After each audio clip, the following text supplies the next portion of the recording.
Note for doctor.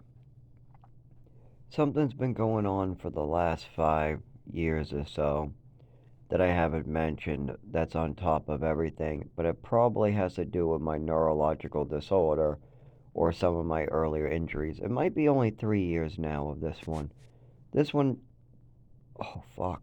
My whole body just spasmed, and mostly in the area that was just bothering me. So maybe it's more to do with my neurological disorder or something to do with my heart or veins. Anyways, I'll describe it to the best of my ability. So it's usually in different spots of my body, usually around my chest or my left or right arms. Now, that's why I don't not sure if it has to do with my heart or not, because it's usually in my legs, my chest, or my arms.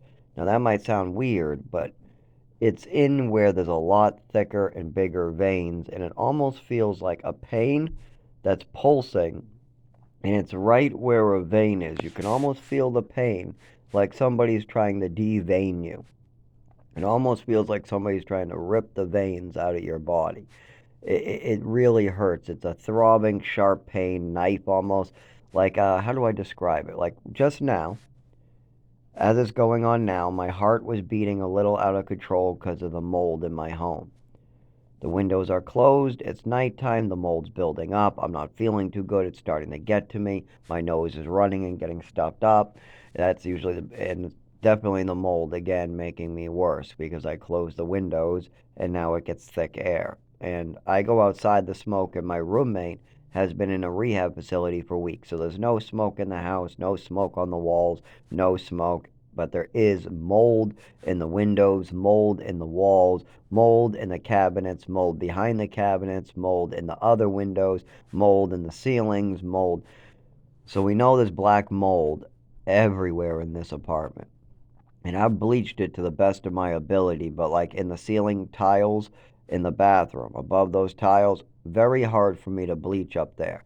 I try to spray a mist up there the best I can, but I think it pisses the mold off and then it releases its spores even more or something. I don't know what it is, but when I spray a cloud of bleach up in there, we get sick even worse the next following days. But, anyways, the feeling that I'm having that's bothering me that I have not mentioned to the doctor right now because I don't think of it. There's so many health issues for the last 25 years that need to be treated first. That the vein in the back of my head that's been there for over 3 years, I had a seizure and I ended up getting my head real bloody. The doctors didn't really look into it, they just released me and it healed up. I had a big scab on the back of my head.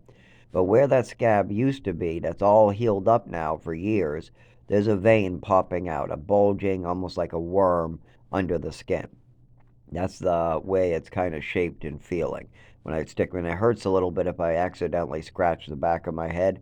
That's what draws my attention to it. As I scratch the back of my head, then all of a sudden, oh, that hurts. What the fuck was that? Oh, that thing again. Why does that feel like a worm? That must be a vein.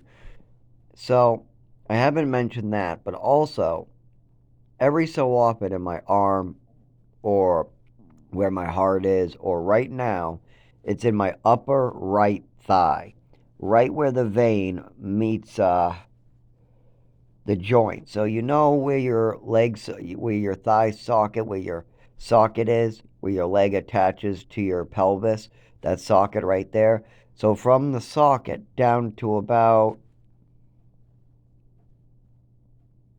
a half a foot, 6 inches down. So go from the socket 6 inches down, and the pain shoots down like a vein. And it feels like somebody's taking a knife and trying to remove and devein me. It's almost like somebody's poking a knife right into the vein and trying to devein me. And I'm guessing that that's a blood clot, but I have no fucking idea what's going on. Now, am I going to go to the doctors and is this going to be the first thing I tell them? Fuck no, I've almost died already from other things we already know about that has still not been treated. We have to treat the neurological disorder, the GI, the kidneys first, seeing as that's showing black urine, blood in my testicles, I can't bend down, I can't stretch, and I have 25 years of injuries due to the neurological disorder, and I have to suffer every day of my life with stomach pain, stomach issues, esophagus damage, as well as the loss of ability to walk, move my legs, and loss of financial securities will also cost me my apartments and my living situations, all because my family can't be honest about what happened to me during childhood. So doctors continue to malpracticing me because they've been misinformed, so that when I go in there with a real injury, instead they go with the misinformation and hurt me, and then I have more injuries. So there's a whole list of injuries that I'm sure I haven't discovered yet. Then we have a whole list of injuries that are not being treated that we know are there for sure. Then we have a bunch of injuries that we're pretty sure are there. And then we have a bunch of fake, made up fantasies that are there on my medical record, preventing doctors from helping me. So, what is the first thing that needs to be done? I need to work with my family to get the 25-year-old issues that are killing me and that have already caused me to be brought to the emergency room half dead or already pronounced dead on arrival, is what the nurse said, and they had to bring me back to life. And there's so many of these. It's not just like, oh, he's had 3 in his whole life. No, we must be at 100 of these injuries by now where there's no drugs involved, and most of the time I'm just left on the side of the road to bleed. Why? Because I'm not allowed to drive, I'm not allowed to use a shelter, I'm not allowed to work, I'm not allowed to collect Social Security, and I've been moved around my entire life, so I'm not able to put down roots. Other people go, well, if that was true, somebody would have helped you by now. Oh, yeah? If this happened to me in Westford and I went through suffering for 2 years, then they moved me to El Paso, Texas. The doctors and teachers wanted to help me in Westford. The doctors wanted to help me in Texas. But then I was moved to New Mexico, and they cut me off of doctors and teachers in New Mexico. And then after 18 months there, they moved me to Maine. But they cut off doctors and teachers in Maine. Then they move you to Mass. But then they cut off doctors and teachers in Mass. But then they move you to Maine, Mass, Maine, Mass. But they also move you to another part of Mass while misinforming your doctors. And they continue drugging you, slipping you pills, and making up mental illnesses to cover up what they're doing to you. And then the person doing this to you is also lying to her husband, getting her husband to join in the fun of torturing you without you even knowing that taking massive amounts of drugs that you're not prescribed, that your mother's mixing in, could be bad. You don't even know what's going on. You have no idea what the fuck. You're just a 10-year-old, 12-year-old child doing what you're told.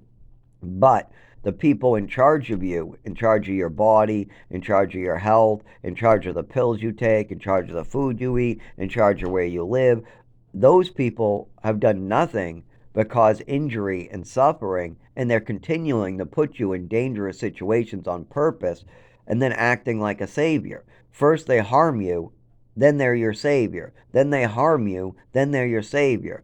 And then they want to act like they're angels and they're doing so much good. As you can see this kid suffering, as the doctors say, hey, your son's so underweight that he might die soon. And does anybody want to stop torturing me? So maybe, because that happens to victims. When you abuse somebody with drugs over and over and you poison them, of course they're going to be underweight on almost lethal levels. Of course, you're putting stuff in his mouth that's causing him to get sick. But of course, do the doctors know this is happening to me? No, because I'm getting moved around. Well, how about when I'm an adult? I'm 19. Do I still get moved around? I get moved to Lawrence. Then I get moved to Chelmsford. Then I get moved to Lowell. Then I get shoved out of Lowell and have to live in the woods. But because I'm living in the woods, they give me an apartment in Lynn. But then in the Lynn, I have people living in the hallway, and I let them come in, so I get thrown out. Because you're not allowed to let the hallway people in your apartment. So I get thrown out from Lynn, and then I have to go back to Lowell and Haverhill. So I go Lowell, Haverhill, Lawrence, trying to find a good route and some roots I can put down. But Lowell doesn't treat me right. Every time I have a seizure or I'm found sober on the side of the road, the emergency rooms just add insult to injury on the snowball going downhill. They just add statements to my mother's statements. My mother calls me mentally ill. I'm looking for attention. It's all a game. It's all blah, blah, blah, blah, blah. Whatever. Then, of course, after 15 years of making these statements and moving me from place to place while drugging me and slipping me pills, the doctors are just going by other doctors. So they add insult to injury, and then they add injuries, and they add malpractice. But then I move to another place and they add more malpractice. So then I move to Mass, Maine, everywhere, New Bedford, Lynn, wherever. Every year or two, I'll move to a new location, or I can freeze to death and die. Those are my options. Now that you know that, if I go to the doctors today, what do you think is going to happen to me? Huh? What do you think? You think I'm going to get my epilepsy treated? You think they're going to go, you need epilepsy medication added on? Yeah, obviously the medication you are on isn't working. Has there been any medications that worked in the past? Oh, yeah. Ativan, pregabalin, gabapentin, triliptal. But with the triliptal and the weaker ones, they have to be added. But the one that was most effective is diazepams. That's why they give it to me after my epileptic seizures. Oh, yeah. Well, we should do that, shouldn't we? Oh, but that's right. Your father says it's a fantasy and we don't see any medical record on it. Plus, if we give you a diagnosis about this stuff going on in your life, then we're going against every other doctor your mother and father paid. And you don't bite the hand that feeds you. No, we're just going to have you billed forever. If we keep you injured and we keep you sick, we can bill you forever. Let's just go with that. That's the easiest one. We'll just pass you around like a bad cookie, and we'll just keep malpracticing you and billing the shit out of you until we kill you. Yeah, that's what the doctors are going to do instead. And then, when something goes wrong, like I can't pay my rent, and then instead I'm trying to withhold my rent because this place has been damaged for over 6 years and the landlord's doing crazy ass shit and he has his own little mafia going. So all I do is report that to code enforcement. But that pisses off the landlord and he wants his money. So he beats on me while I try to give him his money that I've now borrowed 150. It's my last 300. My roommate has 500. We're trying to give it to him. But instead, he knows that now we've filed the withhold rent, so this will be his last rent payment. So he's now going to refuse this because my landlord has a game that he plays upstairs. What he does is he waits till a rent payment is due and he refuses to take it, so he has grounds for eviction. The grounds for eviction is he lies. He says that we refuse to pay him, or upstairs refuse to pay him, or the neighbor next door refused to pay him. I mean, he's used this line many times. You walk up to him, I mean, you can see it on camera. I'm walking up and I'm trying to hand him not only a letter but money. We got both. We got the money on my chest, the letter in my right hand, and instead he throws me through a door and kicks my injured kidneys. Now, the landlord knew I got back from the emergency room with kidney problems the week before and I'm pissing black. He also knows my GI has some infection going on or a hernia issue that they're looking into for the last year. So what does the landlord do? He throws me through a door on the ground. He takes his boot, kicks me in the kidneys, and then he bends down to make a fist and punches me in my injured GI. He also knows I'm disabled, too. So he's trying to kill or maim a disabled man so that way I can't make it to court on July 29th or July 25th, which he knows is about to happen. The landlord knows he's about to see a bunch of problems and he's going to lose a bunch of money and he might have to sell off some property. To prevent that, he's going to commit attempted murder, assault, as well as a hate crime, seeing as he was calling me a faggot before he committed the crime. But none of that matters to the town of Rochester, New Hampshire. Instead, they're just trying to disappear it. How are they going to disappear it? They moved the eviction to July 15th. The withholding of rent they put after the eviction, so I'm not allowed to withhold rent now. And they move his basic assault, what is on camera, to October 23rd, when I try to stick here in Rochester so I can go to court. And now I get a call today that they're going to find another date and they'll contact me by mail.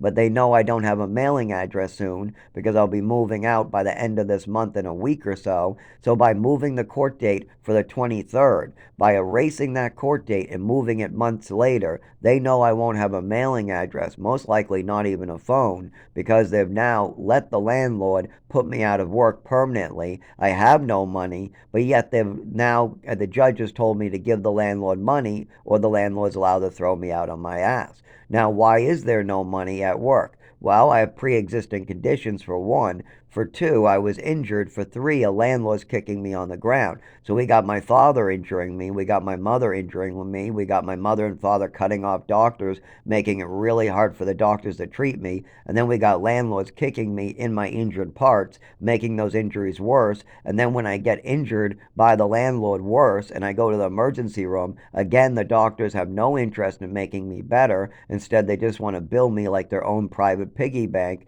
And then my father's giving the doctors misinformation, causing them to more likely malpractice me and cut off medical care, causing the situation to get worse. So I ask, please, government, I need representation here. I paid my taxes. This year, I mean, you guys took all my tax money away. You took it all.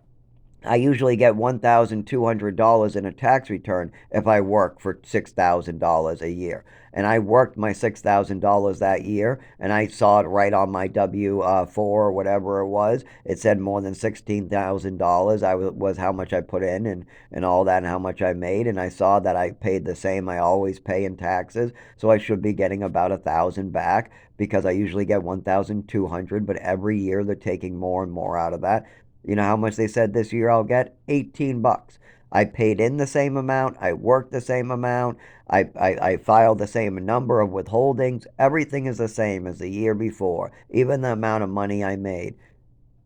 And instead of getting $1,000 tax return, I get $18. And that's because the IRS decided they were going to keep more money, and H&R Block decided they were going to raise their fees. With both of those things, my $1,000 check turned to $18. So I'd pay my taxes in a half. Out of my $16,000 I made in a year and paid taxes on, I get $18 back, even though I gave them more than thousands of dollars. I usually pay in about $2,000 and get about $1,000 back. Something about like that. And that's not including sales tax. That's not including the taxes on my body.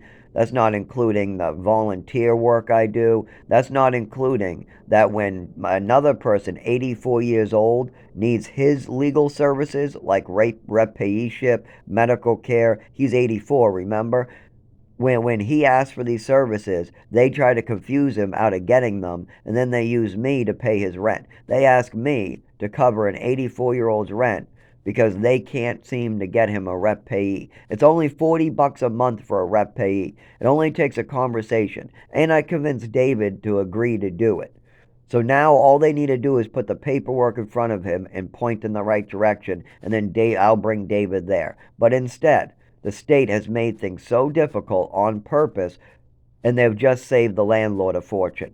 So far, this town has violated all my rights as well as damaging my body. I'm not kidding. I have literally had people in this town put their hands on my body and then try to kick my injured kidneys on camera. And this is caught on Ring camera. And what do they want to do? They want to disappear the fucking charges. The Rochester Police Department now wants to move it from October 23rd to a mystery date that they will mail me later after they already know by the end of this month I will be no longer at my address and not have an address. And they think now I have to stay. Instead of going to Florida, now I'm going to have to stay here freezing to death this winter, dying.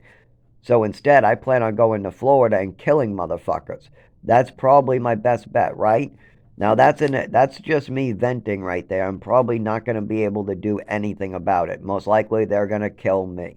That's usually how this goes. I act angry, I do a diary, or I talk into one of these videos, and then somebody murders me, kicks me, beats on me, burns me, poisons me, uses me, tells my doctor something to get me hurt. They weaponize my doctors, giving them misinformation to get me malpractice. Then they cut off my medical care. Then my insurance won't cover bracelets because people have informed my insurance company that not to help me by using fantasies and stories and pulling out old medical records that my mother and father paid to create. Just that snowball going downhill. And then I'm going to lose my mind and probably die in the woods on fire or something. I don't know. Most people can't hold on to their sanity while getting killed in the way I'm getting killed. And if you're wondering how I'm getting killed, by poison, by other people putting things and forcing things into my mouth and into my body, by being forced onto the ground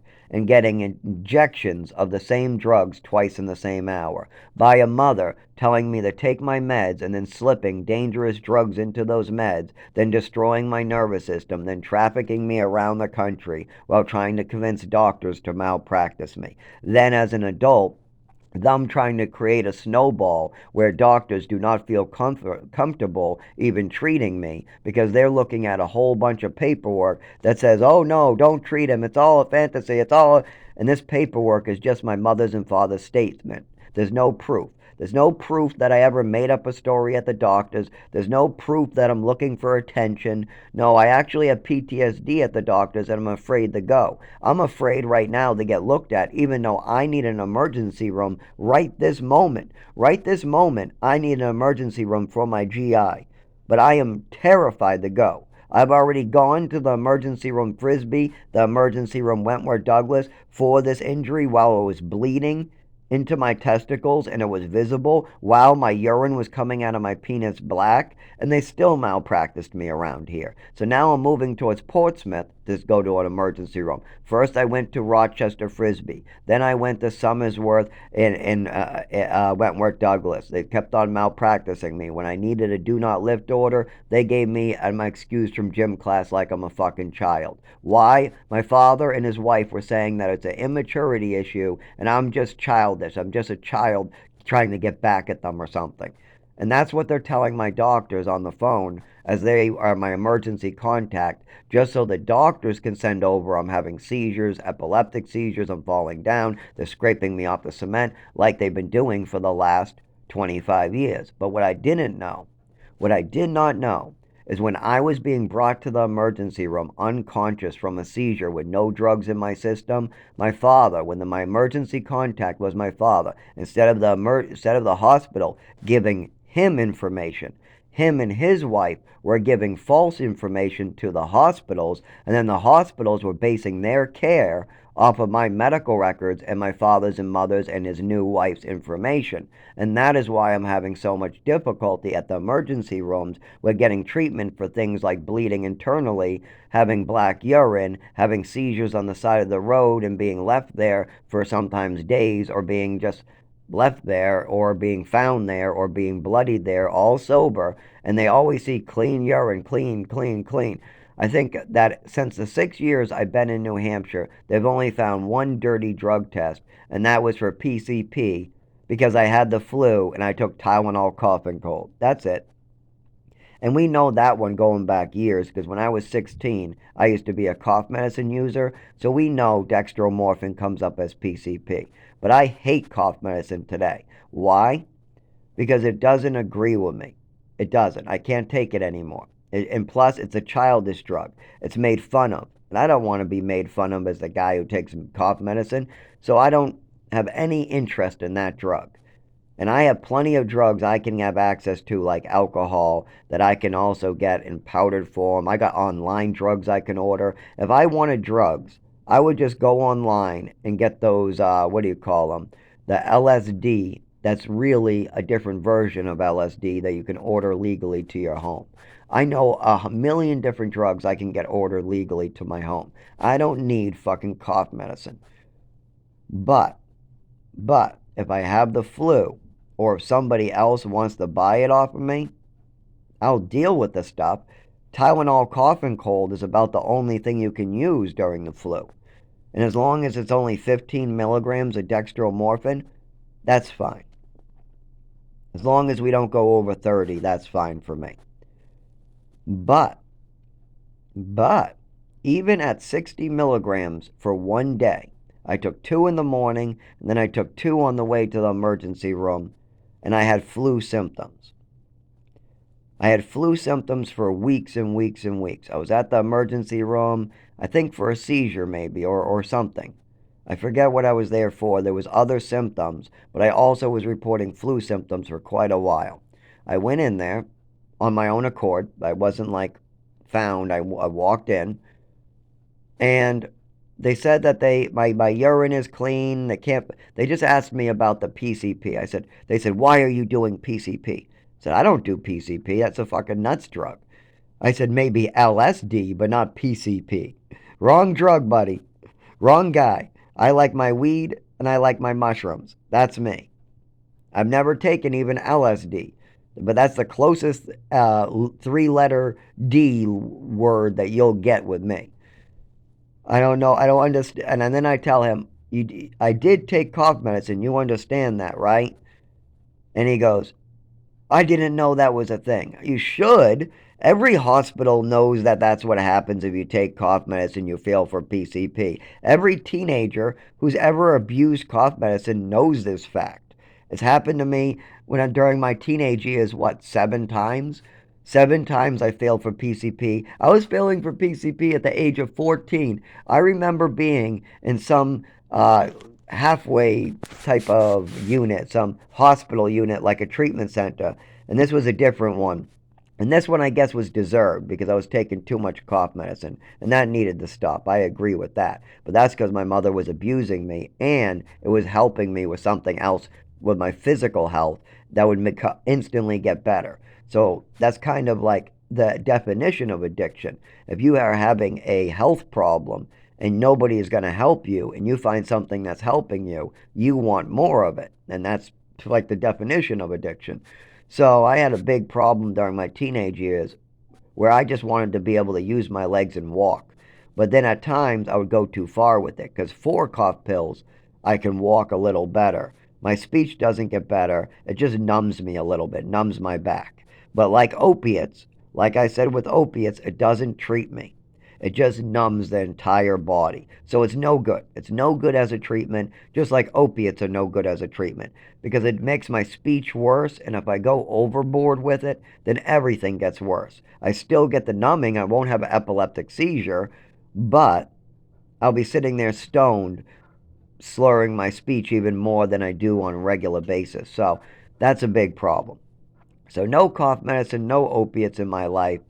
If I have the flu and a doctor tells me to take it, like the emergency room at Wentworth Douglas told me, just take a cough and flu and cold. Just take that for whatever you got. And that's what I did. I did exactly what they asked. But there are some instances like that where you have to just, roll with the flow there. You know what I mean? The doctor told you to go in, and I got dollar store, Tylenol, dextromorphin, sinus headache, with a nighttime sleep aid. No, this was daytime.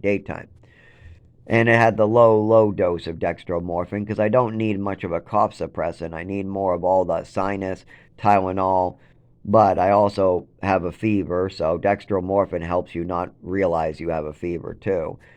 So you really just want the everything daytime cough and cold. And you can't abuse those either because of the Tylenol. You only can take up to like 3 of those before it starts getting really bad. Really, really fucking bad. 2 is probably the max because they put a lot of Tylenol. They put like 300 milligrams in each pill of Tylenol. So you cannot abuse any of the cough and cold cough medicine. And I knew this at the age of 12. At the age of 12, 13, other kids in the programs and other kids, when I first went in the behavioral program, when I first went into that behavioral program, kids were already telling me about how there's a special cough medicine you have to get. It's called triple C's, and it's called Skittles, and you got all these other, and if you're going to get Robitussin, it has to be the one without Tylenol. And I was getting taught all these lessons from the other kids in these programs. So I knew that right from the beginning, that you would get very sick, or you would die too. You would get sick and then die if you try to abuse Tylenol cough medicine. So obviously, I even showed it to them. I happen to still have them in my pocket at the emergency room up here at the age of 32. Like, what the fuck is wrong with these people? I even told them at that emergency, I said, when I was 16, we already went through this. That's because I took these. And I took them out. I said, these are the Tylenol ones, too. They go, how many did you take? I said, 4. They go, is that a correct dose? I said, yes. 2 this morning and 2 now, to about 10 hours apart. Yes. 6 a.m. and 3 p.m. is not a problem. No. The back says that that's okay, right on the fucking back of the box. They said, oh. I'm like, what you're doing is you're reading through my medical records and you think that I'm trying to abuse cough medicine or PCP. That's the problem. But I'm here not for my flu symptoms, and I'm not here for drugs. I'm here for a separate issue that you are ignoring right now. And then the doctors release me without even looking into the issue. They bill me for a drug test. They bill me for an interview. They bill me. I mean, they've got millions of dollars out of the taxpayers for bullshit, and they keep on using me as their own taxpayer piggy bank. They're going to continue draining the taxpayers while hurting me. I hope people realize that. I hope the taxpayers are listening up, because it's true. I am getting killed while the taxpayers get drained, and the doctors and my father and my family laugh their way to the bank. Just to let everybody know. I get to suffer and die. The doctors get to make out like thieves, and my father gets to avoid responsibility, and the truth never comes out. And my mother's already dead, but she gets away with her crimes and what she was doing at the doctors and her storytelling at the doctors. Meanwhile, my father is just doubling down on her stories. He has no idea what's true. He made that very clear for the last 25 years, that he knows nothing about my medical condition. And he'll believe the most bullshit. If my mother went down and said that she had a medical treatment that she wanted to do with me, and it's called the hot poker treatment, and she wanted to bring me to the doctors to do it, and then I came back with a red hot poker up my ass, my father would probably not think twice and go, wow, those doctors, or the smoke up their ass treatment, or if she wanted to get me an enema because she thought I was clogged up, when really I'm having something like an appendicitis and I need my appendix checked. My mother would probably say, no, no, no, he needs an enema. And she would bring me to go get an enema instead. And my father would not think twice. If my mother said I needed an enema and tried to give me one, and instead of calling the doctors or bringing me, my father would not think twice. He would go, she knows what she's doing. Even though my mother was never a doctor and she was not allowed to nurse. She was not allowed to nurse anymore at all. I wonder why that is. Now, she had excuses for the family. Oh, I never filled out the paperwork. I never filled out the paperwork. Oh, when I did it, they won't let me nurse because of paperwork issues. But that's bullshit. There's more to it. There's a lot more to it. Because even her other job, when she wasn't allowed to do that, she became a teacher. But there was multiple psych evaluations on my mother where she had to go to therapy if she wanted to return to work. She had many outbursts at work, and some of her adult friends would even tell me, we feel so bad for you to have a mother like that in secret. They would kind of shake their head at my mother, and also they would whisper about her and stuff like that behind her back. And my father and mother did not realize most of this was going on. But my mother would bring me to work to pick her up sometimes, and I would walk through the school, or I would be talking to their other teachers and stuff like that. And when my mother wasn't paying attention and I was just wandered off with one of the other teachers where my mother had no interaction, there's no way she could overhear it, there was interesting things that I didn't understand when I was a child. But when I turned to my 20s and 30s and I started to think about these comments that people made, like at my mother's funeral. At my mother's funeral, I had 3 individuals tell me, how could you be crying for your mother's death? After the way she treated you, after the way she tortured you, after the way she treated you, that was pretty much the go, how could you be crying for her? There was even 2 of them that said I should be happy. I should be happy that my mother is dead. But of course I'm not. I wanted my mother to live a long and healthy life. It doesn't do me any good. I don't fucking want that shit. No, I want my mother to be alive, and I want her to take responsibility for her actions so I can get better.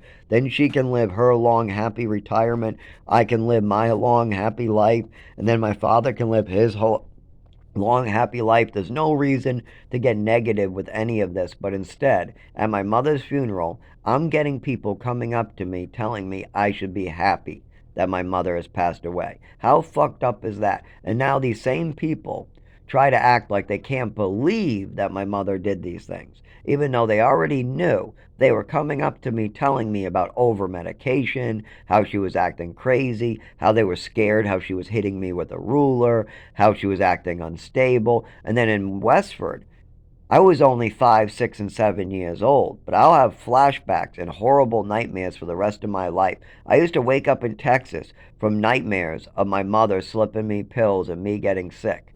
Like one nightmare I had that I remember, and it came to my mind now as I'm talking about nightmares at age 7. When we were in Texas, and I must have been like, I don't know, 8 years old. After the overdose, I remember having this terrible dream and having to tell the therapist about it. And I also told the teachers about it. That's why I remember it, because I remember walking into the therapist office and talking to him about this dream. And the dream was this: my mother gave me pills, and then my arms started to have bubbles all over it. My whole body started bubbling up from the arm. It's all these big, they looked like bubbles that were going to pop. They started coming out of my arm, going all the way up to my body. Then it went up to my head. I saw it at my chest. All these giant bubbles are coming out of my chest, and then I just pop. And then I wake up horrified in sweat and in horror. Now, at the time, I had no idea what that dream meant. My mother gives me pills, and then my whole body blows up with ugly, horrific bubbles. What the bubbles looked like is, you ever seen those squeeze balls with a net over it, where you squeeze the ball and it makes all these sores and bubbles because this rubber ball squeezes liquid through rubber through a net? You ever seen these balls where you squeeze them and it squeezes some type of gel or liquid in a rubber ball seal through a net around that rubber ball? It's like a net. It's like a rubber ball with liquid in the middle with a net around that rubber ball. When you squeeze it, bubbles come out of it. Well, in the dream, my skin, my arm, started to have those weird hundreds of bubbles, and they looked like they were getting bigger and bigger, but they weren't popping. They were getting bigger, and they were getting all the way up my shoulder, and then I could see them on my chest, and then they're coming up my neck, and then pop. My whole body pops. All because my mother handed me some pills. Now, that was the nightmare that I had reoccurring during my childhood from the age of 5 all the way through Texas. I told a therapist about it in Texas. That was an awful dream. I remember that one. I don't remember it often. Just because I was talking about bad dreams that my mother was causing with her behaviors, that's why I remembered it now, because obviously you talk about dreams like that with your therapist, and I did. But now as an adult, I realized that that dream was my subconscious trying to tell me that my mother was giving me pills, and I don't like getting sick from my mother slipping me pills. Was I ever telling the doctors to cut me off of medication? Yes. But I was telling the doctors I need less medication, as my mother was telling the doctors he needs more medication.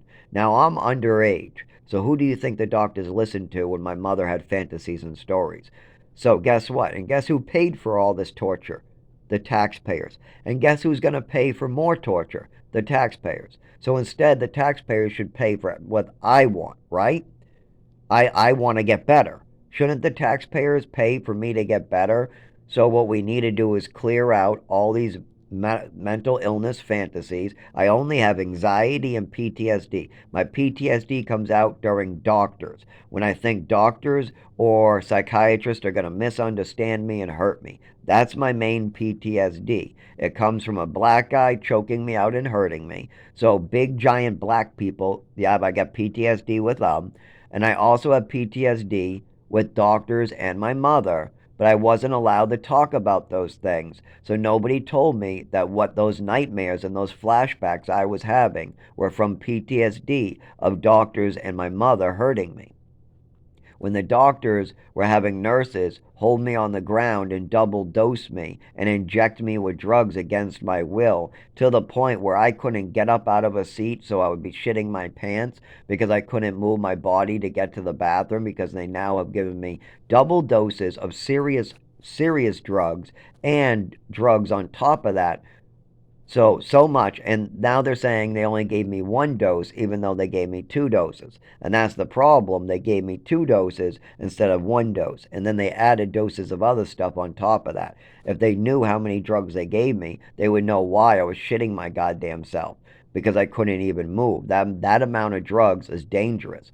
But they did it to me because my father and mother were coming up with stories trying to act like I'm some homicidal maniac. Well, now, at the age of 32, I am pretty close to a homicidal maniac. But that's only in the last year or two that I'm fed up with this shit of getting malpractice and killed and hurt and having my organs changed for life by other people. Nobody else goes through this. Nobody. It's illegal. That's why. It's not legal to torture somebody for 25 years and let them continue to get malpractice as doctors are misinformed. You don't leave misinformation on somebody's medical record to hurt them. You just don't do that. That's not legal. So what has to be done is the federal government now has to stop in because this is across state lines. My father and mother brought me to Texas, New Mexico while doing this, and as an adult, they just dropped me off in the woods at 19 and said, have fun. And of course, no emergency room could figure out what was going on, and neither could I until my late 20s. When my brain finally developed, and I had the information I needed already, I was able to put it together, and I was able to work with priests, religious people, as well as psychiatrists and therapists on trying to work out what the best method of going about these memories and these flashbacks. And I tried talking to them about it, but most of them, they went sideways with it. Oh, just take more Thorazine and Seroquel and Trazodone and Lamictal, and after 20 more years, it will eventually kick in. No, no, we've had 25 years, and those meds have made me worse every single time. All they do is make me drool and tired. Well, I can't make a living passing out on a bench every day. So you can make me drool. If you want me quiet and sleeping, just give me an apartment. But if you want me to be able to work and function in society, that's not going to help. It's going to help me pass out on a bench and be not able to move, and I'll be quiet. If you want me quiet and not able to ask for help, if that's what you guys really want, is me just to shut the fuck up and drool on a bench someplace, yeah, you'll accomplish that by drugging me, and that's what they call better. If I'm quiet and I'm not begging for help with my real disabilities. And to do that, they take away my ability to speak, and they take away my ability to walk, so I'm unable to function in society, so I end up on a bench all day long or a stoop someplace drooling on myself. They did that to me at age 19, 20, 21. I was just drooling on myself on a bench with no idea what's going on, just taking my meds as a doctor prescribes, just taking my meds, just taking my meds. But see, what I didn't realize is doctors prescribe meds based upon other doctors' meds that they've given you. And because my mother got so many doctors to prescribe me meds I didn't need, when I go into a doctor's and tell them I want something for sleep, they don't give me Valium. They give me a cocktail of Thorazine, Seroquel, and Trazodone, and they give me like 600 milligrams of Seroquel, what's more used for mental illness, not for sleep. So then that fucks with my mind and causes a bunch of problems, as well as every morning I become an unfunctionable mess who can't speak or walk properly. And then people get mad at me because I can't speak and walk properly, and then they throw me out of programs. Or I can't move in the mornings, my body at all. I try to roll over, I fall out of bed, things like that. Or I try to stand up and I fall, and they throw me out because of that. Or I don't move at all out of bed, I can't even speak or move at all, and then they throw me out for that. Or I fall down in the shower from the cold water causing an epileptic seizure, and then I end up in the emergency room, but they won't give me paperwork, so I'm thrown out for that. But what do the shelters call it? I'm being stubborn, or I am uncomplying, or whatever. Now, why are the shelters saying this? Because they are not being provided with medical paperwork. The shelter said if I provided medical paperwork, then they would agree to have me stay, because then they can say that I have a medical condition. But if I don't provide medical paperwork, then they have to consider this just some fucking mental illness game, and they're not playing. But is it a game I'm playing? Do I like causing pain and suffering to my body? Do I like bleeding internally? Do I like suffering on the side of the road and being left there for 20 hours? Do I like living in the woods during winter? Fuck no. Fuck no, it's not no fucking game. I have a real illness. The only problem is that the doctors have not taken the information I've been trying to give them. Every time I try to give them information, like I did at age 7, I went into the doctor's office, I told them about the overdose, I was sucking on my skin, teachers realized that I couldn't write my name, speak, or walk the same. There was a sudden change overnight. But nobody wrote it down. Nobody got me treatment. Nobody gave a flying fuck about getting my mother the help she needed. Instead, they moved me to Texas, cutting off any information flow that was going to the people who saw the sudden change. By the time we got back to Massachusetts, everybody forgot about this sudden change. Everybody forgot it. Instead, I'm bumping in the furniture, and my mother's calling it self-harming. So now the doctors are drugging me on mental health drugs because I'm bumping in the furniture because I'm having coordination issues. And because the drugs are so powerful, I'm having more coordination issues and more coordination issues, and I'm having more drowsiness, and I'm having suicidal thoughts at times because of the antidepressants, and they rack that up to more stuff. Then they have me freezing to death on a regular basis, and when I say I'm suicidal because I don't like dying, they go, oh, see, he is mentally ill. Why? Because I don't want to commit suicide through exposure?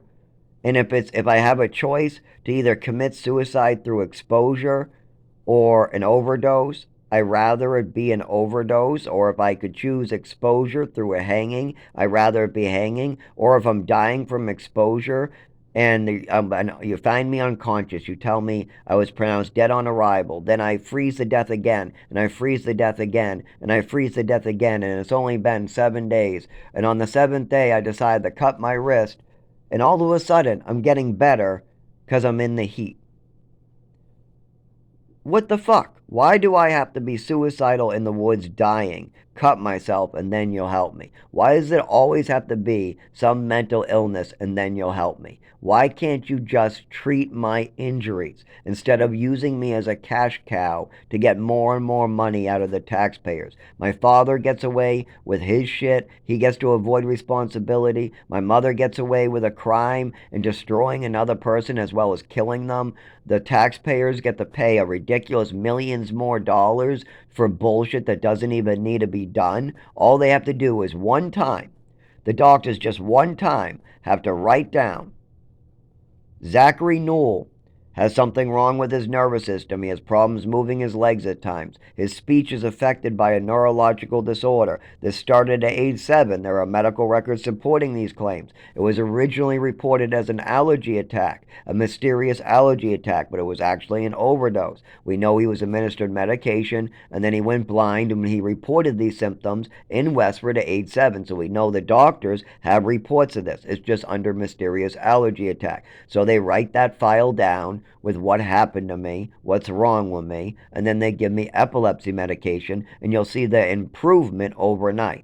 You can watch me get worse, or we can get me better. Now, would taxpayers rather pay $3 for an Ativan and pay one time for a diagnosis, or would they like to pay millions for hundreds of shitty diagnoses all around the country, 40 emergency room visits every fucking year, and at least 20 drugs the kid doesn't need, and this kid will be killed and murdered by this treatment?